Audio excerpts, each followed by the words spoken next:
Optimization is one of the most boring words in online marketing, but I'm going to explain to you how to properly optimize online advertising campaigns in this video so you can cut the red and grow the green or the profits in your online advertising. Let's get it.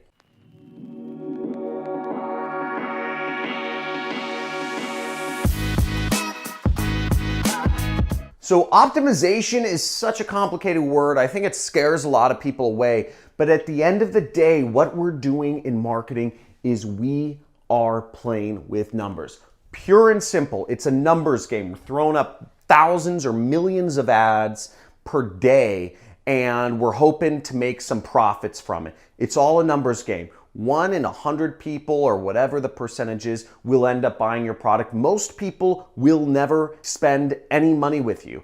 And being able to look at those numbers and put the odds slightly in your favor so that every dollar you spend equals $2 out or equals profits allows you to tap into one of the vastest amounts of wealth there is possible. It's what's made me a millionaire in my business. I'm working with 0 employees. All I'm working with is data. And I'm going to be walking you through and showing you some examples of how I optimize ad campaigns in this video. So overall, what you need to understand, everything about optimization comes down to this statement: cut the red, grow the green. All we're looking at is cutting out what's not working and doing more of what is working so that we can make money. And you do that over and over again enough times, you end up with a profitable ad campaign where you put $1 into the machine and out into your bank account comes $2. So let's go over to my computer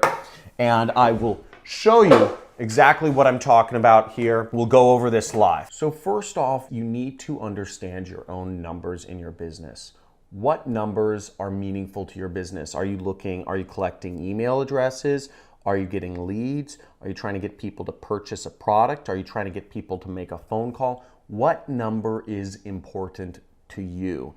Know your numbers and know what cost per email address or per opt-in or per lead or per phone call or per sale is reasonable for you to work with. Generally speaking, for most businesses, you want to work off of a 2-to-1 ROAS. So if your product costs $3, you don't want to spend more than $1 marketing it. Also, in affiliate marketing, generally speaking, you're looking for 100% ROI. It's great to just be profitable, but as you optimize, you want to be able to spend $1 to make 2. That's good, okay? That's where you should be generally with marketing. So let's dive into things. Now, I do what's called keeping an optimization diary. So when I'm trying to figure out how to market a particular niche, what I do is I just literally diary about my efforts of marketing my product. So I'm gonna go through a couple different examples of marketing my own product, which was a ebook at the time called Internet Jet Set back in 2017. This is the last time I kept an optimization diary because I was just trying to get this up and going. I detailed every optimization I did so I could look back over things and work towards getting that marketing profitable. Again, this was a product that I just created. I wrote the ebook, I did the whole marketing funnel. I'd never done that completely before, so I didn't even know if I could sell this product. So it was a long process to get this profitable. It took me months. I was really in the cut trying to make this work out because I wanted to be able to spend money to make money. You'll see I kind of detailed things by the ad networks I used. ExoClick is an adult ad network. Internet Jet Set was my product. Now here's an example of the sites that my ads were showing up on ExoClick. Now ExoClick is a fairly cheap ad network. They're very affiliate friendly. It's almost all affiliates advertising on their platform. Very loose on restrictions, and they show on a lot of porn sites and torrent sites and what have you. So I wanted to test my advertising here just because I wouldn't run into any problems. I could make any claims, say anything I wanted marketing-wise, just to see what worked, and then I could tone things down for when I went to bigger networks such as Facebook or Google or YouTube. So here I am advertising, and what's interesting though is I'm looking here at the click-through rate, okay? Now, if you notice each of these sites, Talk with a Stranger, Pixelhost, they detail my costs right here, okay? So you can see the amount of money I spent with each of these sites, just about $1, right?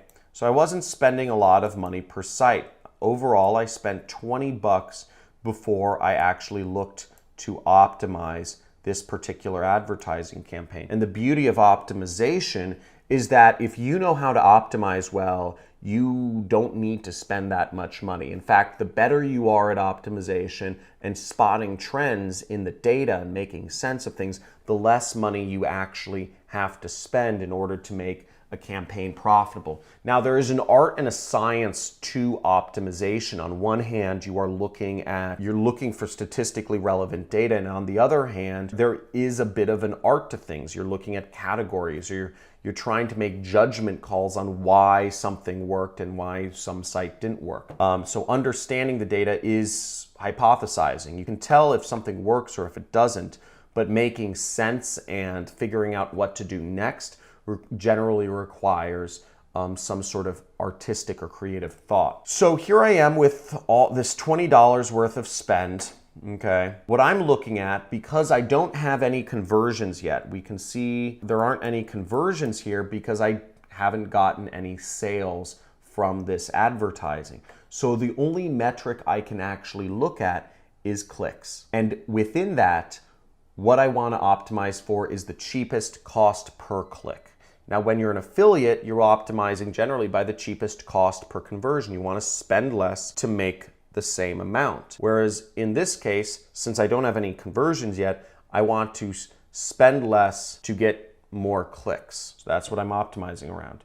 What I'm really optimizing around is I'm optimizing around cost per click or the click-through rate. So what we notice here is some of these sites I'm getting, my overall average total amongst all sites is 0.27%. If you can see that right here. That's my overall average amongst all sites. But there's a problem here. Is a lot of the sites that I'm spending money on, look, I spent 17 cents here, I spent 13 cents here, are getting absolutely 0 clicks. Okay. Now, this is a problem.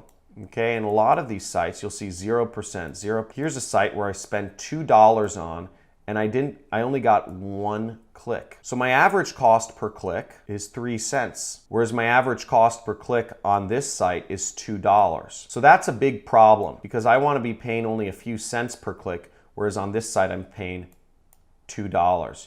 So and on this site I'm not even getting clicks, but I'm spending almost $2 as well on PXL host. So I want to get rid of all of these sites, and what I do is I basically exclude all of these sites, mobilevids.org, imagep2p, because I'm spending money and I'm not getting any results from it.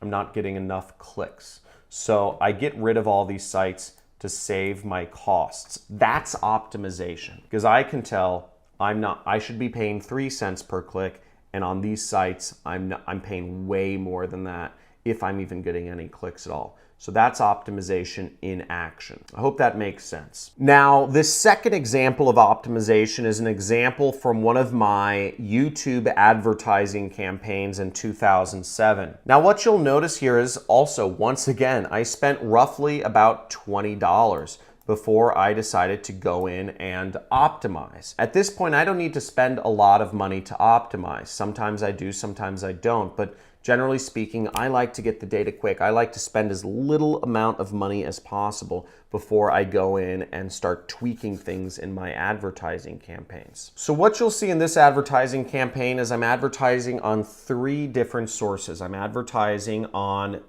3 interests, which are in-market audiences.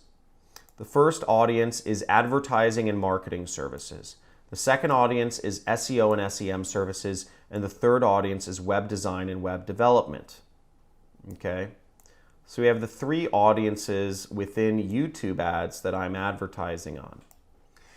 Now, what you'll see is, I don't have a lot of data here, but we do see some clear trends. I'm looking at my view rate right here, and we see I have a 0.18% view rate, I have a 0.46% view rate, and I have a 0.26% view rate. Now, the one that stands out is obvious, okay? This number right here is much higher than the others. And it's because it is in this category, SEO and SEM services. So what that tells me immediately is that this market, okay, this specific audience works much better than my other audiences that I'm advertising on for whatever reason. Now, they seem very similar: advertising and marketing services, web design, web development, SEO, and SEM services. They seem very similar, but one performs twice as good as the others. That's very telling data, and what that leads me to what that leads me to do is actually cut the other audiences until I further test things out. So I would focus all of my efforts on this one audience and getting that profitable. So that's optimization once again in action. Now let's dive into a third example of optimization in action. And I hope some of you are getting it. If you're getting this, type in "I'm getting it" in the comments below. Again, the reason why I'm optimizing by view rate here is because I don't have enough data on actual conversions. So if I don't have enough data on sales yet, I'm optimizing based on clicks, or on YouTube it's views, etc. Anything can be optimized. Now, in this third example of optimization, what I'm doing is I'm actually optimizing by demographics. I'm in YouTube ads, and I'm looking at the ages of the people I'm advertising to. So when I'm starting off advertising, I was advertising to people of all age ranges. You see 18 to 24, 18 to 65 plus, and even people I didn't know about. So what I'm seeing on here is my average cost per conversion across all age ranges is $5.02, okay? That's how much I'm spending to get people to opt in for my email list. But what I'm also noticing is that amongst 18 to 24-year-olds, I'm spending $17 on average to get an email address. That doesn't make sense. Again, I'm still not making money from sales yet, but I am looking at something that will indicate, I'm looking at if I'm collecting email addresses cheap, and that doesn't work out. So what I would do is I would turn off 18 to 24-year-olds so I could spend more money with people on other age ranges, okay, that are working. What I'm also noticing is that I'm not making money with people who are of an unknown age range. I'm spending money. I spent $15 and I made $0. So that's something I'm going to be turning off. I'm turning off the unknown age category. Now, the reason why, what you may notice here if you zoom in, is people 65 and over, I haven't made any conversions with. They haven't entered in any email addresses. But the reason I'm not turning this age range off yet is because I haven't spent enough money with that yet. I've only spent a couple bucks, so I'm actually gonna wait. In this case, I'm gonna wait for more data to come in before I decide to turn off this entire age group. That's where I'll just wait. But what I do know is that these ages are working very well for me, okay? I know that 35 to 64-year-olds are performing very well for my particular product. As you can see, it's only costing me about $1 or $2 to collect an email address amongst these age ranges. And what's interesting about this data is people who are in their 50s or 60s it's costing only, it's costing even less than $2 to get their email address. And that's why I'm hopeful that the 65-year-olds will, or people older than 65, will be a good marketing segment for my product. And that's why I haven't decided to turn that off. I'm just turning off 18 to 24 and unknown. So this may have been a bit heady for you, but hopefully this gives you a bit of an idea of optimization. Now, if you enjoyed this video, if you enjoyed learning about optimization, let me know in the comments. If you want to see more videos like this, let me know in the comments, and I will do more videos like this. But a note, I try not to do too many of these videos because they're a bit complicated for the average person to understand.